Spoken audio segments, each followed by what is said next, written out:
کسی غم گسار کی محنتوں کا یہ خوب میں نے سلا دیا کہ جو میرے غم میں گھلا گیا. دوسری حدیث بھی سن لیں، یہ بھی حدیث بھی بالکل صحیح حدیث ہے، احادیث کی کئی کتابوں میں ہے. فرمایا حسن الملاکاتی، حسن الملاکاتی نما.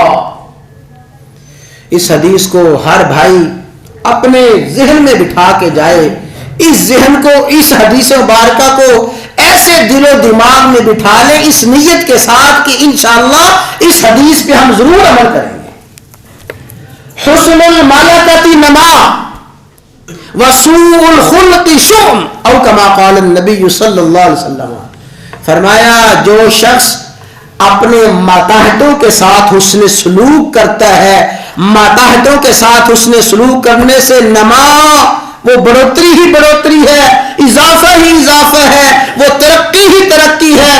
اپنے ماتحتوں کے ساتھ مزدور کام کرتے ہیں، گھر میں خواتین بچیاں آ کے کام کرتی ہیں اور ہم نے محنت مزدوری کے لیے لوگ رکھے ہوئے ہیں. فرمایا حسن الملاکاتی، جو اپنے ماتحتوں کے ساتھ حسن سلوک کرتا ہے، نما، اس کے کاروبار میں ترقی ہی ترقی ہوگی، اس کی تجارت میں ترقی ہی ترقی ہوگی، اس کے کارخانے میں رونق ہی رونق آئے گی. اور سنو، وسوء الخلقی، جو اپنے ماتحتوں کے ساتھ بدسلوکی کرتے ہیں، شؤمن، وہ بے برکتی ہی بے برکتی ہوگی، نحوست ہی نحوست ہوگی.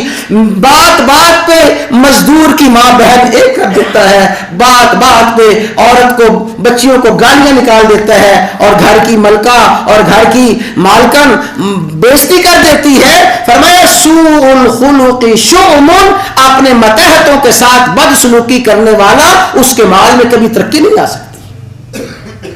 ہاں، اگر مال میں اضافہ چاہتے ہو، کاروبار میں اضافہ چاہتے ہو، اپنی تجارت میں اضافہ چاہتے ہو، رسول اللہ صلی اللہ علیہ وسلم کا بتایا ہوا نسخہ لے جاؤ، میرے رب کی قسم ہے یہ نسخہ کبھی ناکام نہیں ہوگا. سوء الملاکاتی نما، اپنے حسن الملاکاتی نما، اپنے ماتحتوں کے ساتھ اس نے سلوک کرنا کاروبار میں اضافے کا باعث ہے، ترقی کا باعث ہے. وسوء الخلق شؤمن، ماتحتوں کے ساتھ بدسلوکی کرنا نحوست اور بے برکتی کا اور مال کی قلت کا سبب ہے. یہ رسول اللہ صلی اللہ علیہ وسلم نے غیبی نظام ارشاد فرما دیا کہ روزی آنے کا اور مال ملنے کا یہ غیبی نظام ہے. اللہ تعالیٰ یہ دونوں غیبی نظام، ان پہ مجھے آپ کو یقین نصیب فرمائے. اللہ تعالیٰ توکل کی صفت سمجھنے کی اور اپنے ذہن میں بٹھانے کی اور اپنے ماتحتوں کے ساتھ اس نے سلوک کرنے کی توفیق عطا فرمائے.